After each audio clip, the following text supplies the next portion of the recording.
Hello, my name is Pat Patten, and thank you for joining us today. Have you ever read something and wondered, how did the writer come up with such a terrific idea? Or maybe you thought to yourself, I wish I could write, but I don't have a clue how to begin. Our goal with this program is to explore the deep waters of creativity and to expose the answers to those elusive questions. To do that, we've interviewed some of the most exciting writers in America today, and we hope what they have to share about their writing process will inspire you to put your ideas in writing. We are in the HarperCollins booth with a New York Times best-selling author, Lisa Scottoline, and also star of the TV show Murder by the Book. Lisa, thank you so much for talking to us today. I'm thrilled to. I'm very excited to have you here. Good. And this sounds like a great book. Can you tell us a little bit about it? It is. I hope. I try. You know, every writer, you're sort of closeted, and you hope that after a year you produce something terrific. But basically, it's the story of a woman who is confronted by her high school nemesis. And the high school nemesis the quintessential mean girl comes to her. And that's in every high school. Absolutely. In every girl's life. That's right. And don't we hate them? Yes. And this girl is a lot like me in that she was sort of the president of the Latin club. You know, you're kind of the geeky person to this super cool girl. Super cool girl comes in and says, I'm in real trouble. My mobster boyfriend is trying to kill me. Help me. And before our heroine can say, most likely to succeed, she ends up embroiled in this horrible situation where there's a disappearance and a murder, and she's got to figure out what happened. But more importantly, I always try to, have themes that resonate with people.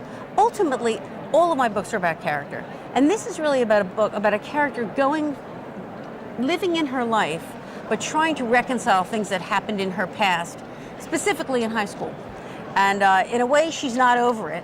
And she's got to learn to move beyond it. So in the course of all this murder investigation, she's going to learn something about herself. That's really fascinating because we all have to get over high school, even when we're in our 50s and 60s. I know. We're still dealing with It's so true. high school issues. It's true. Extraordinary. So that's why I'm so excited to read your book. Well, thank you for that. This is going to be fun.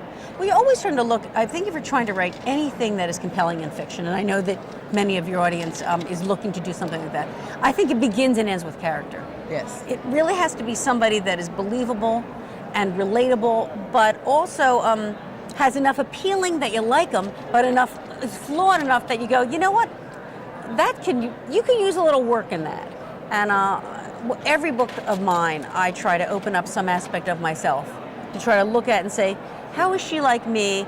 Use my own experience to put into this main character. Now, your main character is Mary D'Annunzio, yes, correct? In this book, yes. In this book, how many books has Mary D'Annunzio been in? I've written 15. I don't know how many star Mary. Okay. Some. Plenty. So is Mary, are you representative in Mary? I mean, does Mary sort of represent your another persona of you, or? Well, I think all of the characters, and I think any fiction author does this. If you're trying to reach people, you're going to find some aspect of yourself and use that. Mary, I think, I can be a little insecure, and even though I'm kind of wacky, I definitely have an insecure side, and I definitely have a geeky side. For example, I'm a bookaholic. Mary is a bookaholic, and to a certain extent, she was on the perimeter of life growing up. So a lot of Mary is a lot like me, but she's a better Catholic, and her Catholicism, her spirituality is something she works out a lot, and I think that's partly something that's in me too. All right. Now, one of the things we're very interested in, is your writing process. Do you begin by developing the characters, or do you sort of create an outline, or how do you begin a new project? Well, to me, I have no outline. I just have an idea. This idea was high school nemesis meets woman in her office and needs help. What happens next? Now, the thing about Mary is you're really trying to, to me, the best way to illustrate character is action.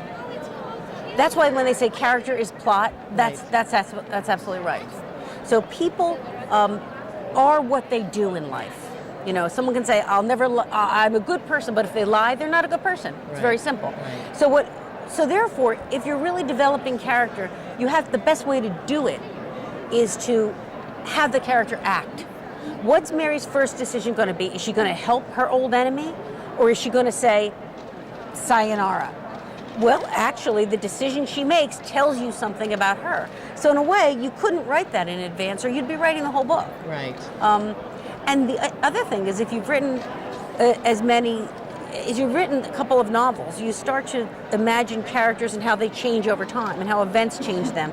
And that's not something you plan either. Right. That's something much like your life, where evolution. Exactly, the character evolves. Your father dies, God forbid. That changes you as a person. You get married, you get divorced, you have a kid, whatever the thing is, changes you and alters you and forms you. And that's the kind of stuff I like to look at. Well, it's interesting. I do a lot of reading of books about writing, and as I teach writing, as I've told you before, but some authors approach the character development by using a kind of chart or graph where they just start to put little indications of elements of the character down, and then they try to write from that, which to me seems a bit complex.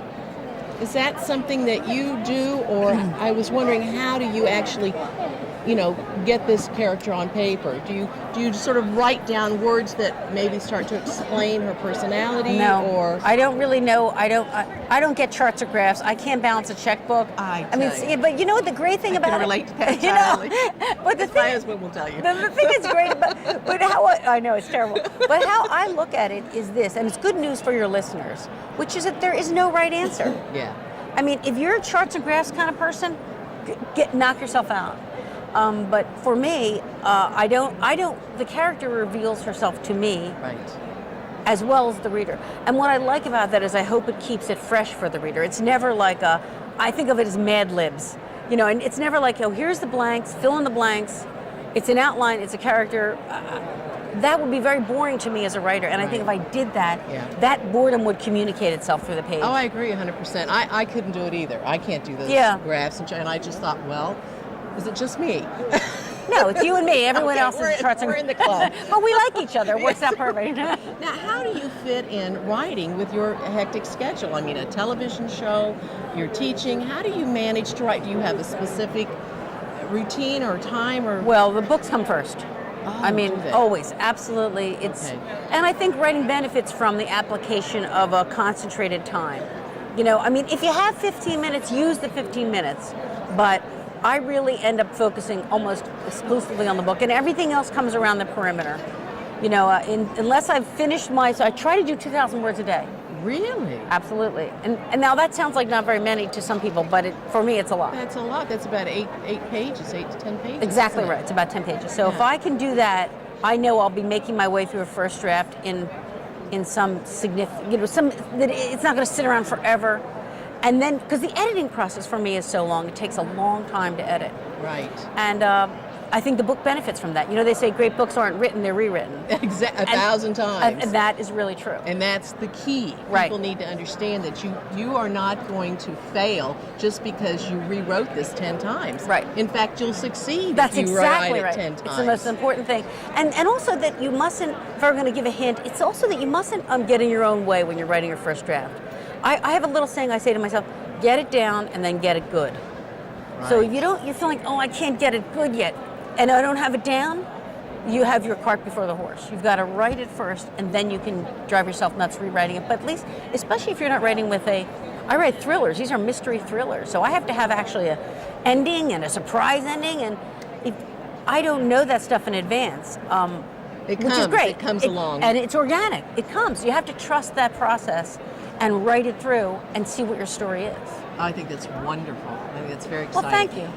It's funny, it brings to mind Agatha Christie. You know how she did it? No, I don't. She wrote the last chapter first and wrote backwards. Oh, God. I know. I tried it once and I said, that. oh no. I tried it once, it was terrible. But it's like, I've never known of anyone else that could do that. No, I always have to go from front to back. Because you want to bring the reader along. You do. So the reader has to be exactly where you are, exactly when you're there. Because I've noticed some books where the person, like maybe they make somebody drive somewhere and the character will find something. And I thought, yeah, they found something that you needed for your plot, but I don't understand why they drove there. And if I don't understand why they drove there, you lost me. I put the book down, and thriller, that's bad. Right. They might not return to it. You've broken your pact with the reader, that integrity you both need to have. which is I'm going to write you something real and true, even though it's fiction.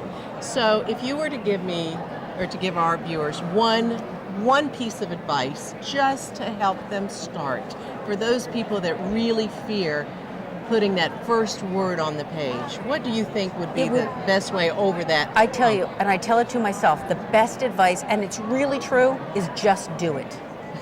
Get out of your own way. Give yourself a chance. Everybody who writes all these wonderful books has been unpublished once. We were all you.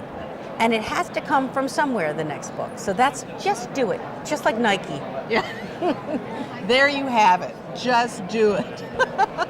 All right. Thank you so much. Thank you. Best of luck with Lady Killer, and hope to see you again soon. I hope so too. Thank you. Thank you. Thank you for watching Ideas in Writing. We hope you've enjoyed the program. If you're interested in finding out more about how to put your ideas in writing, go to our website at www.ideasinwriting.org. Or if you're an author or someone who works in the publishing industry and you would like to be interviewed on our show, you can contact me at Patten at ideasinwriting.org. That's Patten at ideasinwriting.org. Thank you.